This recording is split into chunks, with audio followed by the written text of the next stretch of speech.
Hola, te doy la bienvenida al episodio 8 de este podcast Historias de Desarrollo de Software, un podcast donde te cuento historias y algunas ideas con las que puedes aprender o inspirarte, y de las que siempre tratamos de sacar un aprendizaje sobre el desarrollo de software que es fácil de mantener.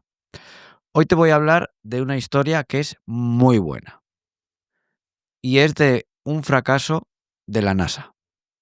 Un fracaso que le costó 125 millones, además de empeorar notablemente su reputación, y de la que vas a aprender la importancia de una de las técnicas más importantes de desarrollo de software que necesitas aprender. Venga, vamos con la historia. Pues mira, resulta que el 23 de septiembre de 1999, después de casi unos 10 meses de un duro viaje hasta Marte, pues los ingenieros de la NASA se preparaban para colocar una sonda que se llamaba Mars Climate Orbiter en la órbita de Marte. Esta sonda fue diseñada para estudiar la atmósfera de Marte y aportar datos sobre su clima. Pero la cosa no salió bien. Debido a un fallo en el software, la trayectoria calculada fue incorrecta. Y como resultado, la sonda se acercó demasiado a la atmósfera de Marte y finalmente se desintegró. Fíjate qué importante es el software y qué graves pueden ser las consecuencias de los fallos en el software. Esto es algo que queda claramente reflejado en esta historia. Y es que este hecho, con el paso de los años, se ha convertido en uno de los errores más grandes de la NASA. Algo que es bastante sorprendente, ya que es la NASA. ¿Qué fue lo que ocurrió? ¿Qué error llevó a cometer este gran fallo a la NASA? Pues algo que le puede ocurrir a cualquier desarrollador de software cuando no se hacen las cosas bien. Sí, incluidos los ingenieros de la NASA. Simplemente alguien se olvidó de hacer una conversión entre diferentes sistemas de unidades de medida en el software. Un olvido que costó 125 millones de dólares. El problema fue que parte del proyecto fue diseñado usando el sistema imperial de unidades de medida y otra parte usando el sistema internacional. Resulta que por esa época la NASA ya había empezado a utilizar el sistema internacional debido a que es utilizado ampliamente en la comunidad científica de todo el mundo.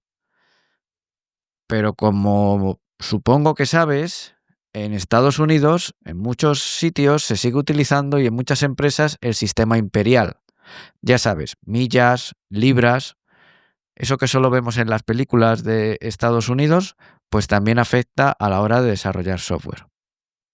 Este tipo de unidades de medida es muy característica de Estados Unidos y por lo tanto todavía había muchos proveedores de la NASA que utilizaban este sistema a la hora de fabricar sus piezas de software.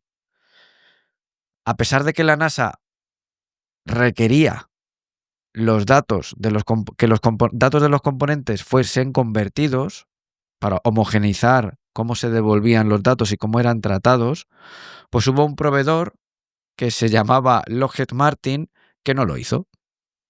Y esto fue el origen del error. Esa pieza de software desarrollada por este proveedor ofrecía los resultados en libra como unidad de fuerza. Sin embargo, la parte del software de la NASA que procesaba la información usaba el sistema internacional de unidades de medida, esperando que esos valores estuvieran en Newton como unidad de fuerza. Y al final lo que ocurrió fue un error de comunicación, de integración entre dos partes diferentes del software. La catástrofe se fue generando poco a poco, a lo largo de los meses de viaje de la sonda hacia Marte. Lo que sucedía era que el sistema calculaba el impulso que tenía que coger la sonda cada vez que se encendían los motores. Y desde el centro de control de la NASA, este impulso estaba siendo enviado de tal forma que la sonda se mantuviese en una posición en concreta para entrar en órbita adecuadamente. Pero claro, al estar los datos incorrectos, cada vez que se encendían los motores, la sonda no hacía más que desviarse de su recorrido esperado. Hasta que se produjo, pues, la catástrofe. Y de aquí, de esta historia, podemos sacar, por eso me encantan tanto las historias que encuentro y que traigo aquí a este podcast y que también cuento en mi newsletter, porque son grandes aprendizajes para nosotros como desarrolladores de software. El aprendizaje que podemos sacar de esta historia es muy interesante. Esta historia demuestra algo, y es la importancia del testing cuando desarrollamos software. A veces no somos conscientes de que la falta de testing y los fallos a nivel de calidad del software pueden provocar pérdidas millonarias para las empresas. Y esto puede ocurrir por la falta de test incluso en un software que ha sido creado por la NASA o por un proveedor, en este caso de la NASA. Y aquí en este caso no me estoy refiriendo a test unitarios, que son los test que comúnmente nos solemos encontrar más fácilmente porque son más fáciles de crear. No, en este caso, el error se produjo por la falta de test de integración entre dos sistemas que habían sido desarrollados por equipos distintos. Un tipo de test que en este caso era de vital importancia. Normalmente, los test más críticos que se deben hacer en un proyecto dependen del contexto. No es lo mismo una aplicación móvil que un backend para un e-commerce, una tienda de aplicaciones, que un software de una sonda que se va a mandar a Marte. En cada uno de esos contextos no podemos pretender hacer el mismo tipo de test porque tienen necesidades diferentes. Lo habitual es que cada tipo de software va a tener unas partes críticas que se necesitan verificar mediante los tests. Yo a estas partes críticas lo llamo testing basado en pilares. Este tipo de test que se enfocan en las partes críticas de un proyecto en base a su contexto, yo lo llamo testing basado en pilares. Esas partes críticas son los pilares de ese proyecto. Y yo tengo una masterclass donde explico en detalle esto que estoy diciendo, que te estoy contando, que se llama testing basado en pilares. A ver, ¿esto qué significa? Lo que significa es que en un proyecto no tiene sentido hacer test de todo, de cada función, de cada clase, de cada parte del código, porque hacer eso requiere una cantidad de esfuerzo y de tiempo que no compensa. Cuando haces este tipo de esfuerzo, acabas creando tests que son muy frágiles, que se rompen con facilidad y que cuestan mucho tiempo y dinero de mantener. Normalmente, esos tests que son frágiles lo son porque prueban partes o están acoplados a la implementación de partes del código que dependen de la tecnología. Y la tecnología en el desarrollo de software es algo que cambia con bastante frecuencia. Por lo tanto, cada vez que cambiemos una librería, cambiamos un framework, cada vez que sustituimos una librería por otra, en este escenario de este esfuerzo de probar todo, los tests se rompen. Y la causa es que los tests que dependen de la tecnología son los que más fácilmente se van a romper, porque la tecnología cambia con mucha frecuencia. Entonces, ¿qué podemos hacer? Bueno, pues yo después de muchos años escribiendo test, llegué a la conclusión de que hay que enfocarse en escribir test de otra manera. Lo que podemos hacer, y lo más inteligente, es testear el software que es crítico para mi contexto, enfocarme en eso.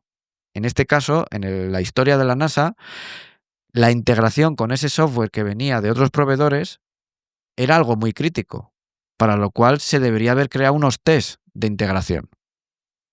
Y luego, pues bueno, en cualquier proyecto hay partes fundamentales que son críticas y que no cambian muy a menudo porque no dependen de la tecnología, sino más bien del negocio de lo que estamos desarrollando.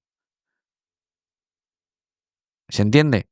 Entonces, esas partes, si nosotros nos centramos en probar las partes que no cambian tanto, esa parte del código que cambia más frecuentemente por la tecnología va a estar probado también, pero implícitamente. Entonces, ¿qué podemos aprender de esta historia? Pues que gracias a esta historia queda clara la importancia de realizar no solo test unitarios, sino test de integración. Y es muy importante crear test de integración con aquellos sistemas con los que nosotros, como creadores de software, nos vamos a integrar. Al final, cuando trabajamos con dos sistemas de software separados, es importante crear test de integración que sean necesarios para comprobar que la integración de esos dos sistemas es la adecuada. En el caso de la NASA, que los datos que estaban recibiendo y los datos cómo se estaban esperando estaban en la misma unidad de medida, en el mismo sistema de unidad de medida. Comprobar la integración de esos sistemas de software externos puede ser algo muy crítico, especialmente si vas a desarrollar un proyecto de decenas de millones de dólares, como era en este caso. Entonces, el aprendizaje de hoy es este, gracias a la historia de la NASA, que la ausencia de test, el no hacer testing, te puede llevar a cometer una serie de errores que puede hacer que una empresa como la NASA pierda decenas de millones de dólares cuando intenta mandar una sonda al espacio. Nada más por hoy. Si quieres recibir muchas más de estas historias y sus aprendizajes en tu email, ya sabes, suscríbete a mi newsletter en susode.com. Además, es la única forma para acceder a mis cursos, a mis masterclass o a mis formaciones en directo. Te dejo el enlace en la descripción del capítulo y, como siempre, te animo a compartir el episodio con quien creas que le puede ser de utilidad. Nada más, hasta el próximo episodio.